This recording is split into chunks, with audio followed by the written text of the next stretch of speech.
नमस्कार दोस्तों, स्वागत है आप सभी का आपका अपना यूट्यूब चैनल जीटीएम स्टडी में। दोस्तों आज के इस वीडियो में 12th क्लास फिजिक्स का दोस्तों आपको सेंटअप एग्ज़ाम के लिए दोस्तों आपको हम टॉप 100 प्रश्न प्रोवाइड करा रहे हैं दोस्तों।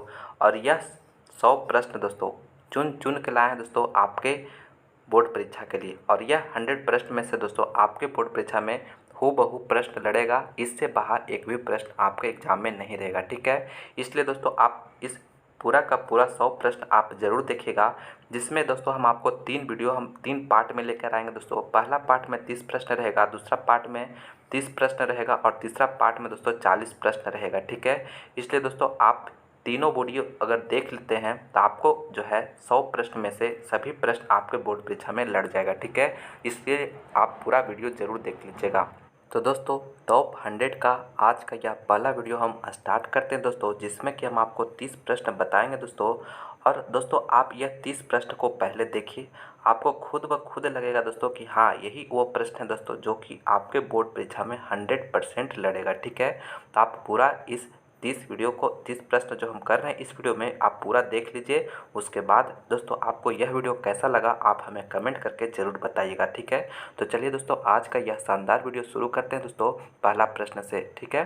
तो दोस्तों प्रस्तुत है आपके सामने पहला प्रश्न में पूछा जा रहा है कि विद्युत परिपथ की शक्ति होती है।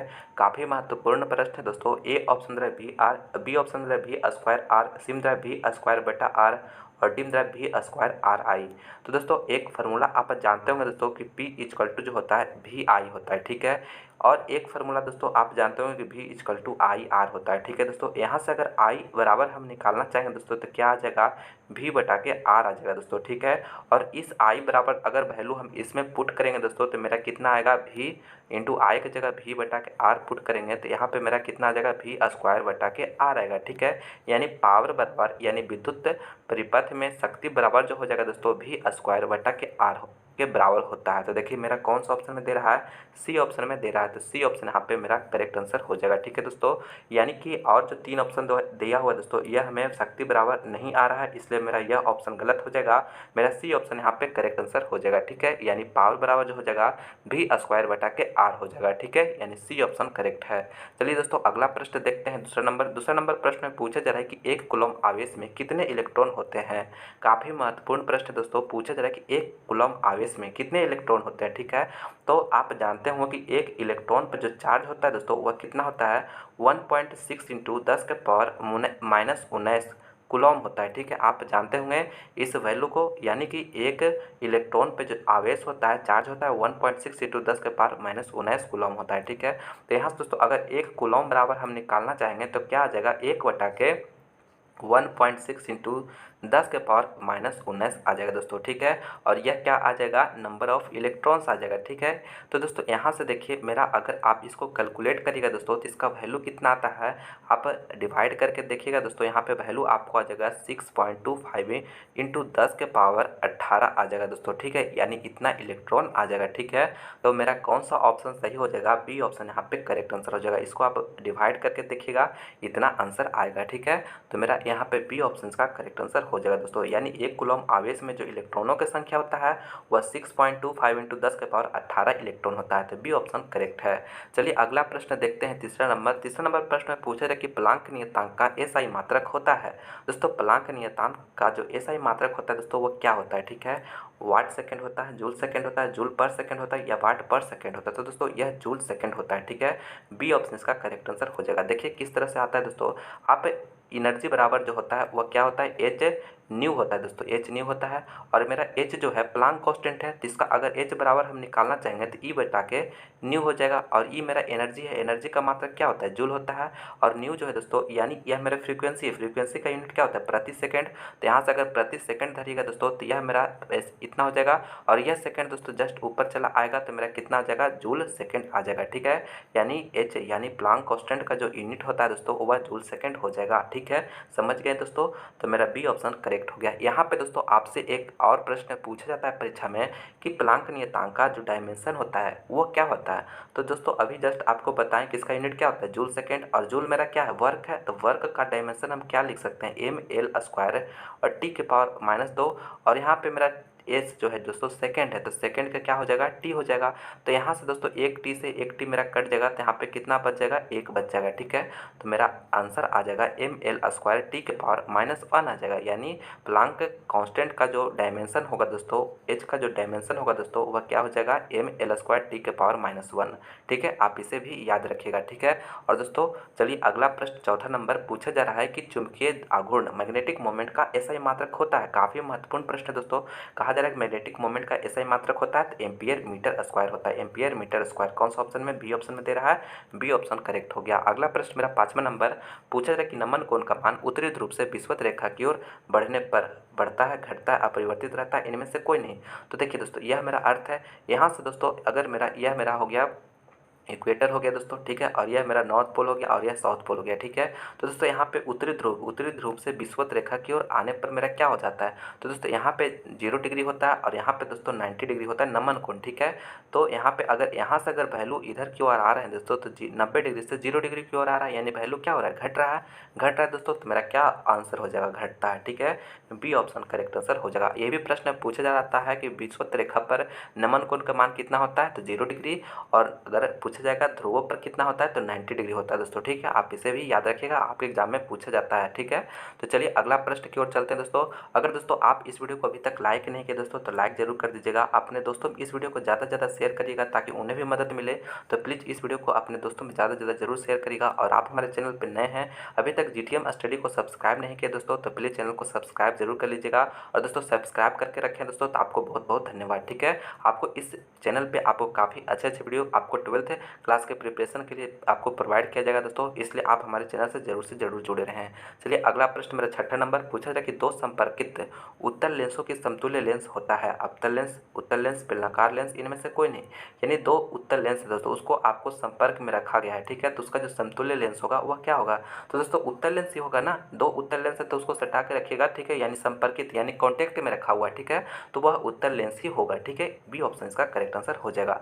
चलिए अगला प्रश्न दोस्तों कह रहा है कि विद्युत क्षेत्र की तीव्रता ई और विभव भी में संबंध है। काफ़ी महत्वपूर्ण प्रश्न दोस्तों, बार बार यह प्रश्न पूछा जाता है आपके बोर्ड परीक्षा में। देखिए विद्युत क्षेत्र तीव्रता ई दिया हुआ और विभव भी दिया हुआ, जिसमें जो करेक्ट रिलेशन होता है दोस्तों वो क्या होता है, ई बराबर -dv/dr होता है। ठीक है, -dv/dr होता है। तो कौन सा ऑप्शन में दे रहा है दोस्तों, देखिए मेरा सी ऑप्शन में दे रहा है, तो सी ऑप्शन का करेक्ट आंसर हो जाएगा। ठीक है, चलिए अगला प्रश्न मेरा 8वां नंबर प्रश्न पूछा जाए कि किसी ऊंचाई यानी स्टेप अप ट्रांसफार्मर में प्राइमरी और सेकेंडरी के में क्रमशः N1 और N2 लपेटे हैं, तब देखिए दोस्तों स्टेप अप ट्रांसफार्मर आपको दिया हुआ है। ठीक है, इसमें मेरा N1 जो है प्राइमरी कॉइल है और N2 जो है सेकेंडरी नंबर ऑफ वायर का रोटेशन है। ठीक है, तो देखिए आपको बताए थे दोस्तों अगर स्टेप अप रहता है, ठीक है, इस तरह का मेरा अगर कॉइल है दोस्तों, तो स्टेप अप ट्रांसफार्मर की बात करेगा दोस्तों, तो यहाँ पे मेरा यह N1 हो गया और यह मेरा N2 हो गया। ठीक है, तो दोस्तों यहाँ पे N2 अधिक हो जाता है। ठीक है, क्या होता है इसमें जो नंबर ऑफ वायर का जो रोटेशन होता है दोस्तों N2 में अधिक होता है स्टेप अप में। ठीक है, तो मेरा देखिए कौन में दे रहा है, बी में दे रहा है, तो बी ऑप्शन इसका करेक्ट हो जाएगा। यही दोस्तों अगर स्टेप डाउन रहता है, अपचाई ट्रांसफार्मर रहता है दोस्तों, तो मेरा जस्ट इसका N1 अधिक हो जाता है, N1 अधिक हो जाता है N2 के। ठीक है, तो यह मेरा कंडीशन किसके लिए हो जाता है, स्टेप डाउन ट्रांसफार्मर के लिए। लेकिन यह जो मेरा दिया हुआ जो बी नंबर में वह स्टेप अप के लिए सही है। ठीक है, तो फाइनली इसमें बी करेक्ट आंसर हो जाएगा। अगला प्रश्न है मेरा 9 नंबर पूछा जा रहा है कि एक इलेक्ट्रॉन वोल्ट बराबर होता है। काफ़ी महत्वपूर्ण प्रश्न दोस्तों, बार बार यह प्रश्न आपके बोर्ड परीक्षा में पूछा जाता है। तो दोस्तों यह प्रश्न आपके बोर्ड परीक्षा में जरूर पूछा जाएगा। देखिए एक इलेक्ट्रॉन वोल्ट बराबर जो होता है दोस्तों किसके बराबर होता है, तो दोस्तों 1.6 × 10⁻⁻19 जूल के बराबर होता है दोस्तों। ठीक है, तो देखिए कौन सा ऑप्शन में दे रहा है, डी ऑप्शन में दे रहा है, तो डी ऑप्शन का करेक्ट आंसर हो जाएगा। इलेक्ट्रॉन वोल्ट जो मात्रक होता है दोस्तों ऊर्जा का मात्रक होता है। ठीक है, आप याद रखिएगा।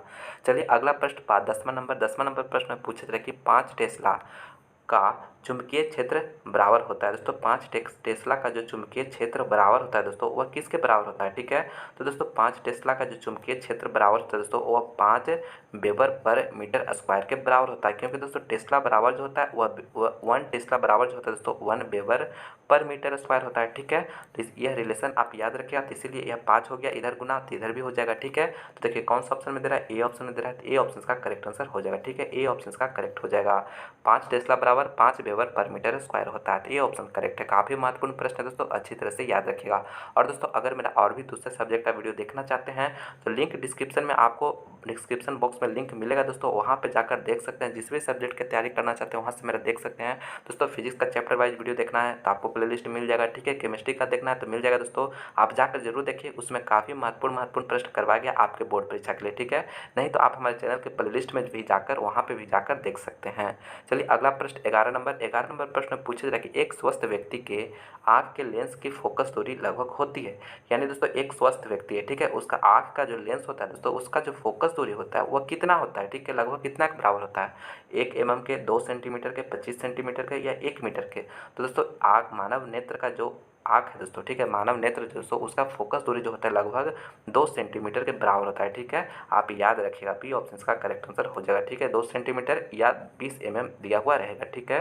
तो देखिए मेरा कौन सा ऑप्शन है, बी में दे रहा है, तो बी ऑप्शन का करेक्ट आंसर हो जाएगा। और 25 सेंटीमीटर जो होता है दोस्तों यह नहीं होगा, क्यों, तो यह जो होता है वह स्पष्ट दृष्टि का निकट बिंदु होता है, ठीक है। स्पष्ट दृष्टि का निकट बिंदु होता है जो 25 सेंटीमीटर होता है, ठीक है। दोनों में कन्फ्यूज नहीं होइएगा। अब यहाँ पे फोकस दूरी पूछा जा रहा है मानव नेत्र का, ठीक है। मानव नेत्र का जो लेंस है उसका फोकस दूरी 2 सेंटीमीटर के लगभग बराबर होता है, ठीक है। चलिए अगला प्रश्न मेरा 12 नंबर पूछा जा रहा है कि पृथ्वी के चुंबकीय क्षेत्र BH में यदि किसी चुंबकीय सुई की आवृत्ति n हो तो दोस्तों अगर किसी भी चुंबकीय क्षेत्र का BH दिया हुआ है तो इसमें अगर चुंबकीय सुई की आवृत्ति n दिया हो दोस्तों तो इसमें डायरेक्टली रिलेशन होता है n स्क्वायर डायरेक्टली प्रोपोर्शनल दोस्तों BH होता है, ठीक है। ए ऑप्शन का करेक्ट आंसर हो गया, ए ऑप्शन का करेक्ट आंसर है, ठीक है। चलिए अगला प्रश्न 13 नंबर प्रश्न पूछा जाए कि टीवी प्रसारण के लिए निम्नलिखित में से कौन आवृत्ति प्रसार है। बार बार यह प्रश्न आपके बोर्ड परीक्षा में पूछा जाता है दोस्तों, आप इसे जरूर याद रखिएगा।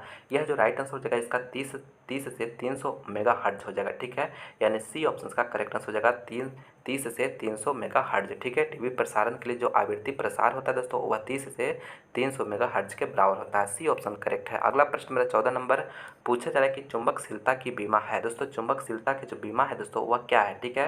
तो दोस्तों चुंबकशीलता का जो बीमा होता है दोस्तों वह MLT के पावर -2 I के पावर -2 होता है, ठीक है। कौन सा ऑप्शन में दे रहा है, ए ऑप्शन में दे रहा है, ए ऑप्शन मेरा करेक्ट आंसर हो जाएगा, ठीक है। आप याद रखिएगा, काफ़ी महत्वपूर्ण प्रश्न है आपके बोर्ड परीक्षा के लिए, ठीक है। चलिए अगला प्रश्न मेरा 15 नंबर पूछा जा रहा है कि दाता अपद्रव यानी डोनर इम्प्योरिटी परमाणु की संयोजकता होती है। दोस्तों डोनर इम्प्योरिटी की जो परमाणु का जो संयोजकता होता है दोस्तों यानी वैलेंसी होता है वह कितना होता है, 3 होता है, 6 होता है, 4 होता है, 5 होता है। तो वह 5 होता है दोस्तों, ठीक है। डी ऑप्शन का करेक्ट आंसर हो जाएगा 5, ठीक है। आप याद रखिएगा 5 करेक्ट आंसर है। अगला प्रश्न मेरा 16 नंबर पूछा जा रहा है कि क्यूरी ताप के ऊपर लौह चुंबकीय पदार्थ हो जाते हैं दोस्तों। क्यूरी टेम्परेचर के ऊपर जो फेरोमैग्नेटिक पदार्थ मटेरियल है दोस्तों वह कैसे हो जाते हैं, अर्धचालक हो जाते हैं, अनुचुंबकीय हो जाते हैं, प्रतिचुंबकीय हो जाते हैं, विद्युत रोधी हो जाते हैं। तो दोस्तों वह अनुचुंबकीय हो जाते हैं, ठीक है। बी ऑप्शन का करेक्ट आंसर हो जाएगा अनुचुंबकीय। काफ़ी महत्वपूर्ण प्रश्न है, अच्छी तरह से याद रखिएगा। अगला प्रश्न मेरा 17 नंबर पूछा जाए कि किसी नमूना का परमाणु क्रमांक Z तथा द्रव्यमान संख्या A है, इसके परमाणु में प्रोटॉन की संख्या होगी। काफ़ी महत्वपूर्ण प्रश्न है दोस्तों आपके बोर्ड परीक्षा के लिए। देखिए आपको एक परमाणु क्रमांक Z दिया हुआ है और द्रव्यमान इसका A दिया हुआ है, ठीक है। तो आपको बताना है कि प्रोटॉन की जो संख्या होगा दोस्तों वह किसके बराबर होगा। तो दोस्तों प्रोटॉन की जो संख्या बराबर होता है दोस्तों वह परमाणु क्रमांक के बराबर होता है यानी Z के बराबर होता है। और न्यूट्रॉन का संख्या पूछा जाता है तो आप परमाणु द्रव्यमान में से यानी द्रव्यमान संख्या से अगर परमाणु क्रमांक को घटा देते दोस्तों तो वहाँ पे नंबर ऑफ न्यूट्रॉन्स निकल कर आ जाता है, लेकिन यहाँ पे प्रोटॉन के बारे में पूछा जा रहा था इसलिए मेरा डी करेक्ट आंसर हो जाएगा, ठीक है। डी करेक्ट आंसर हो जाएगा। तो चलिए दोस्तों अगला प्रश्न देखते हैं 18 नंबर प्रश्न में पूछा जा रहा है कि एक लौह चुंबकीय पदार्थ की चुंबकशीलता म्यू होती है। काफ़ी महत्वपूर्ण प्रश्न है दोस्तों आपके बोर्ड परीक्षा के लिए। दोस्तों इस वीडियो में जो भी प्रश्न हम सेलेक्ट किए हैं आपके बोर्ड परीक्षा के लिए काफ़ी महत्वपूर्ण प्रश्न है दोस्तों, इसलिए एक भी क्वेश्चन को स्किप नहीं करिएगा, वीडियो के लास्ट तक जरूर बने रहेगा, ठीक है। इसमें दोस्तों आपको हम 30 महत्वपूर्ण प्रश्न करवा रहे हैं जो कि आपके बोर्ड परीक्षा के लिए केस किया हुआ प्रश्न है। देखिए यहाँ पे लौह चुंबकीय पदार्थ का जो चुंबकशीलता म्यू होगा दोस्तों वह किसके बराबर होगा। तो दोस्तों म्यू जो बराबर होगा दोस्तों वह म्यू ग्रेटर देन 1 के बराबर होगा, यानी ए ऑप्शन का करेक्ट आंसर हो जाएगा, ठीक है। ए ऑप्शन का करेक्ट है। अगला प्रश्न मेरा 19 नंबर पूछा जाए कि हाइड्रोजन परमाणु में इलेक्ट्रॉन की न्यूनतम संख्या कक्षीय संवेग कोणीय संवेग होता है दोस्तों। हाइड्रोजन परमाणु में जो इलेक्ट्रॉन की न्यूनतम कक्षीय कोणीय संवेग होता है दोस्तों वह किसके बराबर होता है। तो दोस्तों यह जो बराबर होता है H/2π के बराबर होता है, ठीक है। यानी सी ऑप्शन का करेक्ट आंसर हो जाएगा H/2π। आप याद रखिएगा दोस्तों, काफ़ी महत्वपूर्ण प्रश्न है बोर्ड परीक्षा के लिए, ठीक है। चलिए अगला प्रश्न मेरा 20 नंबर पूछा जाए कि चुंबकीय क्षेत्र के मान घटने पर चुंबकीय सुई का आवर्तकाल घटता है, बढ़ता है, अपरिवर्तित रहता है कि इनमें से कोई नहीं? तो देखिए चुंबकीय क्षेत्र का मान अगर घटता है दोस्तों तो चुंबकीय सुई का जो आवर्तकाल होता है वह जो होता है बढ़ता है दोस्तों। क्या होता है? बढ़ता है। ठीक है, दोनों में इन्वर्सली रिलेशन होता है, यानी एक बढ़ेगा तो एक घटेगा। ठीक है, यहाँ पे देखिए चुंबकीय क्षेत्र घट रहा है ना दोस्तों, तो यहाँ पे चुंबकीय सुई का जो आवर्तकाल होगा वह क्या हो जाएगा? बढ़ेगा। ठीक है, तो बी ऑप्शन का करेक्ट आंसर हो जाएगा। अगला प्रश्न मेरा 21 नंबर, कहा जा रहा है कि निम्नलिखित में से कौन श्रेणी इंफ्रारेड परिसर में है? काफ़ी महत्वपूर्ण प्रश्न है दोस्तों। पूछा जा रहा है कि इंफ्रारेड परिसर में कौन होगा? लाइमन श्रेणी, बामर श्रेणी, पासन श्रेणी, इनमें से कोई नहीं। तो दोस्तों पासन श्रेणी जो होता है ना वह इंफ्रारेड परिसर में होता है। ठीक है, तो मेरा सी ऑप्शन का करेक्ट आंसर हो जाएगा इंफ्रारेड परिसर। ठीक है, इंफ्रारेड परिसर में कौन होता है? पासन श्रेणी। और बामर श्रेणी किस में होता है दोस्तों? तो यह विजिबल रीजन में होता है। ठीक है, दृश्य परिसर में होता है। ठीक है, आप इसे भी याद रखिएगा। अगला प्रश्न 22 नंबर प्रश्न में पूछा जा रहा है कि ऊंचाई ट्रांसफार्मर के लिए ट्रांसफार्मर अनुपात होता है दोस्तों। स्टेप अप ट्रांसफार्मर में जो ट्रांसफार्मर रेशियो होता है वह किसके बराबर होता है? एक के बराबर, एक से कम, एक से अधिक, इनमें से कोई नहीं। तो देखिए आपको ट्रांसफार्मर अनुपात पूछा जा रहा है, किसका पूछा जा रहा है दोस्तों?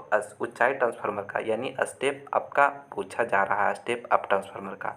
तो स्टेप अप का जो होता है दोस्तों वह ट्रांसफार्मर रेशियो होता है वह एक से अधिक होता है। क्या होता है? एक से अधिक होता है। ठीक है, आप याद रखिएगा इसे, एक से अधिक होता है। तो मेरा सी ऑप्शन इसका करेक्ट आंसर हो जाएगा। यही दोस्तों स्टेप डाउन का बात किया जाता है दोस्तों, तो एक से कम वहाँ पे राइट आंसर हो जाता है। ठीक है, आप दोनों याद रखिएगा, दोनों में से एक कोई जरूर पूछ सकता है। अगला प्रश्न 23 नंबर में प्रश्न पूछा जाए कि नाभिक का घनत्व लगभग होता है। काफ़ी महत्वपूर्ण प्रश्न है दोस्तों। नाभिक का जो घनत्व होता है दोस्तों आप याद रखिएगा 2.3 इंटू 10 के पावर 17 के जी पर मीटर क्यूब के बराबर होता है। ठीक है, इस वैल्यू को आप याद रखिएगा 2.3 इंटू 10 के पावर 17 के जी पर मीटर क्यूब। सी ऑप्शन इसका करेक्ट आंसर हो जाएगा। ठीक है दोस्तों, काफ़ी महत्वपूर्ण प्रश्न है आपके बोर्ड परीक्षा के लिए। तो चलिए दोस्तों अगला प्रश्न देखते हैं 24 नंबर प्रश्न में पूछा जाए कि हीरा का क्रांतिक कोण होता है। दोस्तों हीरा का जो क्रिटिकल एंगल होता है दोस्तों वह कितना होता है? तो दोस्तों हीरा का जो क्रिटिकल एंगल होता है 24.4 डिग्री होता है, 41 डिग्री होता है। ठीक है, यानी बी ऑप्शन का करेक्ट आंसर हो जाएगा हीरा का जो क्रांतिक कोण होता है दोस्तों 24.41 डिग्री होता है। ठीक है, तो बी ऑप्शन का करेक्ट आंसर हो जाएगा। काफ़ी महत्वपूर्ण प्रश्न है दोस्तों, अच्छी तरह से इसे याद रखिएगा। अगला प्रश्न मेरा 25 नंबर प्रश्न में पूछा जा रहा है दोस्तों कि मूल गेट के लिए निम्नलिखित में कौन सही है? दोस्तों मूल गेट जो होता है दोस्तों वह निम्नलिखित में कौन सही है? तो देखिए आपको ऑप्शन दिया हो दोस्तों, इसमें आपको बताना है कि मूल गेट जो होता है कौन कौन होता है।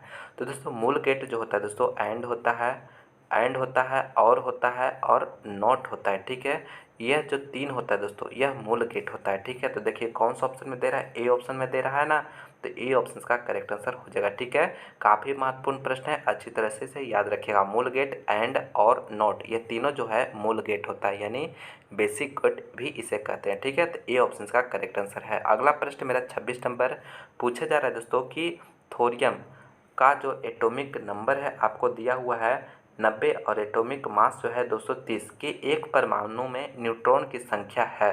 तो देखिए दोस्तों यहाँ पे अगर कोई भी एलिमेंट आपको दिया हो, यानी एक्स मेरा एलिमेंट है, यहाँ पे जो रहता है दोस्तों यहाँ पे आपको जो होता है जेड रहता है। ठीक है, जेड रहता है और यहाँ पे ए रहता है दोस्तों। ठीक है, कहने का मतलब यह एटॉमिक नंबर और यह एटॉमिक मास दिया हुआ रहता है। ठीक है, तो दोस्तों आपको न्यूट्रॉन की संख्या निकालना है। तो दोस्तों आपको जस्ट पहले अभी इस वीडियो में बताया दोस्तों कि नंबर ऑफ न्यूट्रॉन बराबर क्या होता है?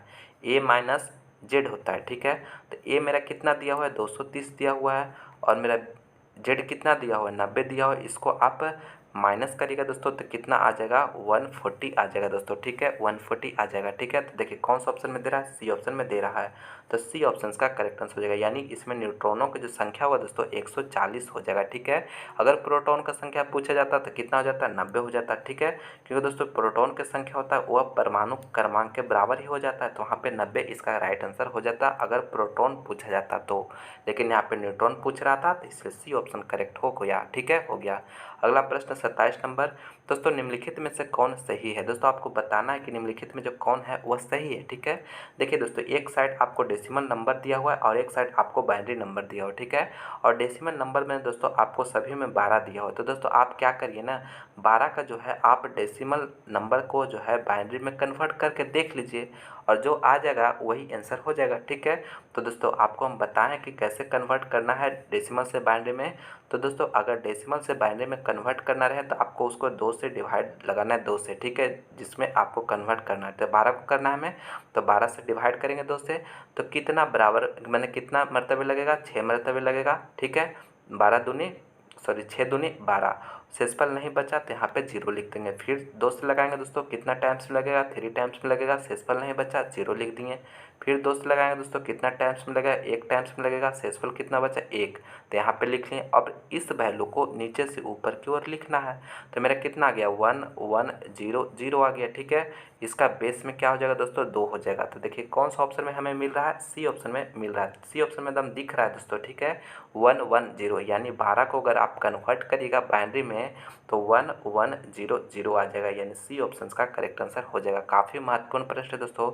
बाइनरी से दोस्तों आपके बोर्ड परीक्षा में 1 से 2 प्रश्न रहता ही रहता है, इसलिए आप इसे अच्छी तरह से समझ लीजिए। ठीक है, तो मेरा सी ऑप्शन का करेक्ट आंसर हो गया। अगला प्रश्न मेरा 28 नंबर पूछा जा रहा है कि यदि नीले रंग के प्रकाश के फोटोन की ऊर्जा E1 और पीले रंग की प्रकाश के फोटोन की ऊर्जा E2 हो तो। देखिए दोस्तों आपको 2 कलर दिया हुआ, एक नीला दिया हुआ यानी ब्लू हो गया, और एक येलो दिया हुआ है। ठीक है, इसका जो आपको एनर्जी फोटोन का जो एनर्जी E1 और E2 दिया हुआ है, तो दोनों में आपको कंपेयर करना है दोस्तों कि कौन बड़ा है और कौन छोटा है। तो देखिए आपको हम बता रहे हैं दोस्तों कि आप E बराबर, आप रिलेशन जानते होंगे कि क्या होता है, HCy के लैम्डा होता है। ठीक है, यानी दोस्तों जिसका वेवलेंथ अधिक होगा, जिसका वेवलेंथ अधिक होगा दोस्तों उसका एनर्जी जो होगा कम होगा। ठीक है, क्योंकि इन्वर्सली प्रोपोर्शनल है। तो देखिए आपको पहले पता करना होगा कि किसका जो है वेवलेंथ अधिक है और किसका कम है। ठीक है, तो देखिए आप जानते हैं दोस्तों कि आपका जो होता है, मेरा क्या होता है VG/OR। ठीक है, यह आप जानते हैं दोस्तों VG/OR, यह मेरा जो है इंक्रीजिंग ऑर्डर में इस तरह का वेवलेंथ जो है बढ़ रहा है। ठीक है, यानी रेड कलर का जो वेवलेंथ होता है अधिक होता है, तो यह मेरा इधर इधर की ओर बढ़ता जा रहा है। ठीक है, तो देखिए मेरा 2 कलर दिया, एक ब्लू दिया हुआ है और एक येलो दिया हुआ है। तो ब्लू के लिए कितना है, मेरा ब्लू के लिए E1 है, और ये इसके लिए येलो के लिए कितना है, E2 है। ठीक है, तो देखिए दोस्तों वेवलेंथ किसका अधिक हो जाएगा, येलो का हो जाएगा, क्योंकि इधर की ओर बढ़ रहा है, तो इसके अपेक्षा में यह ज़्यादा हो जाएगा येलो वाला का। तो यहाँ पे हम जान गए दोस्तों कि लैम्डा किसका अधिक हो रहा है, येलो का। तो अभी जस्ट बताएं कि अगर लैम्डा अधिक होगा तो एनर्जी लेवल क्या हो जाएगा, कम हो जाएगा दोस्तों, क्योंकि इन्वर्सली प्रोपोर्शनल है। तो दोस्तों वाई के लिए जो होगा E2 जो होगा दोस्तों, कहने का मतलब मेरा E1, ये मेरा वाई के लिए जो है, वाई येलो के लिए जो है दोस्तों वेवलेंथ अधिक है, तो इसका एनर्जी जो होगा कम होगा। ठीक है, एनर्जी कम होगा। और बी मेरा ब्लू जो है दोस्तों, इसका एनर्जी वेवलेंथ जो है कम है, यानी वेवलेंथ इसका कम है दोस्तों। ठीक है, कम है तो इसका एनर्जी जो हो जाए अधिक हो जाएगा। तो देखिए E1 अधिक होना चाहिए। ठीक है, E2 के अभी जस्ट आपको बताएं। तो देखिए E1 अधिक किस में है, बी ऑप्शन में दे रहा है, तो बी ऑप्शन का करेक्ट आंसर हो जाएगा। आप इस रिलेशन को देखिए दोस्तों, मेरा इन्वर्सली प्रोपोर्शनल बता रहा है, और मेरा देख लिया यहाँ से इसमें कि मेरा येलो का जो है वेवलेंथ मेरा अधिक है ब्लू के अपेक्षा। तो अगर वेवलेंथ अधिक हो गया तो इसका एनर्जी जो होगा दोस्तों ब्लू के अपेक्षा कम होगा। ठीक है, तो मेरा हो गया बी ऑप्शन का करेक्ट आंसर हो जाएगा। E1 का एनर्जी होगा, E1 अधिक होगा E2 के। ठीक है, E1 अधिक होगा E2 के, तो मेरा कौन सा ऑप्शन में है, मेरा बी ऑप्शन में दे रहा है, तो बी करेक्ट आंसर हो गया। ठीक है दोस्तों, उम्मीद करते हैं कि इस प्रश्न को आप काफ़ी अच्छी तरह से समझ गए हैं दोस्तों। तो प्लीज़ आप इस वीडियो को लाइक नहीं किए तो लाइक ज़रूर कर दीजिएगा, अपने दोस्तों में इस वीडियो को ज़्यादा से ज़्यादा शेयर करिएगा दोस्तों। और आप हमारे चैनल पर नए हैं तो प्लीज़ चैनल को सब्सक्राइब भी जरूर कर लीजिएगा। दोस्तों मेरा अगला प्रश्न है 29 नंबर प्रश्न में पूछा जाए कि ताप बढ़ाने पर अर्धचालक का विशिष्ट प्रतिरोध बढ़ता है, घटता है, अपरिवर्तित रहता है, शून्य हो जाता है। तो दोस्तों अगर टेम्परेचर को इंक्रीज करेंगे सेमीकंडक्टर में दोस्तों, तो विशिष्ट प्रतिरोध जो होता है वह घटता है। ठीक है, क्या होता है, घटता है। तो बी ऑप्शन का करेक्ट आंसर हो जाएगा। काफ़ी महत्वपूर्ण प्रश्न है दोस्तों, अच्छी तरह से इसे याद रखिएगा। चलिए अगला प्रश्न दोस्तों 30 नंबर प्रश्न में पूछा जा रहा है कि यदि ट्रांजिस्टर की धारा नियतांक अल्फा तथा बीटा हो तो। दोस्तों ट्रांजिस्टर का जो धारा नियतांक जो होता है अल्फ़ा बीटा दिया हुआ है, तो इसमें जो रिलेशन होता है दोस्तों वह क्या होता है, ठीक है। तो देखिए दोस्तों, मेरा यहाँ पे जो अल्फ़ा होता है दोस्तों वह लेस देन 1 होता है, ठीक है, और बीटा जो होता है दोस्तों ग्रेटर देन 1 होता है, ठीक है। तो देखिए कौन सा ऑप्शन में दे रहा है, सी ऑप्शन में दे रहा है। तो सी ऑप्शन का करेक्ट आंसर हो जाएगा अल्फ़ा लेस देन 1 और बीटा ग्रेटर देन 1, ठीक है। तो सी ऑप्शन करेक्ट आंसर हो जाएगा। फाइनली दोस्तों, इस वीडियो में दोस्तों आपको हम 30 महत्वपूर्ण प्रश्न करवाए हैं और एक दोस्तों आपको होमवर्क दे रहे हैं, इसका कमेंट करके बताना है कि इसका राइट आंसर क्या होगा। पूछा जा रहा है कि टेस्ला मात्रक है दोस्तों, आपको 4 ऑप्शन दिया हुआ है, जो भी ऑप्शन आपको करेक्ट लग रहा है दोस्तों आप हमें कमेंट करके बताइए क्या होगा इसका राइट आंसर। दोस्तों आपका कमेंट का इंतजार रहेगा दोस्तों, आप कमेंट जरूर करिएगा। और दोस्तों यह वीडियो आपको कैसा लगा ये भी हमें आप कमेंट में जरूर लिखिएगा, एक अच्छा जरूर कमेंट करिएगा दोस्तों, क्योंकि आपका कमेंट से दोस्तों हमें काफ़ी मोटिवेशन मिलता है आपके लिए अच्छे अच्छे वीडियो बनाने के लिए, ठीक है। इसलिए आप हमें कमेंट करके जरूर बताइएगा कि यह वीडियो आपको कैसा लगा। तो चलिए दोस्तों, फाइनली मैं उम्मीद करता हूँ कि यह वीडियो आपको पसंद आया होगा। तो प्लीज़ इस वीडियो को लाइक करें, अपने दोस्तों में ज़्यादा से ज़्यादा शेयर करें, और आप हमारे चैनल पर नए हैं तो प्लीज़ चैनल को सब्सक्राइब करके बेल आइकन भी प्रेस कर लीजिएगा, ताकि आने वाले वीडियो का नोटिफिकेशन आप लोगों को सबसे पहले मिले, ठीक है। मिलते हैं अगले वीडियो में दोस्तों, आप लोग इसी तरह से मन लगाकर पढ़ाई करते रहिए, ताकि आप एग्जाम में ज़्यादा से ज़्यादा मार्क्स लाकर अपने माता पिता का नाम रोशन कर सके, ठीक है। और दोस्तों आप लोग का समय बहुत ही कम बचा हुआ है, इसलिए दोस्तों आप जितना हो सके अपना टाइम जो है स्टडी पे स्पेंड कीजिए, यानी स्टडी पे लगाइए, ठीक है। चलिए मिलते हैं हम अगले वीडियो में। इस वीडियो को देखने के लिए बहुत बहुत धन्यवाद।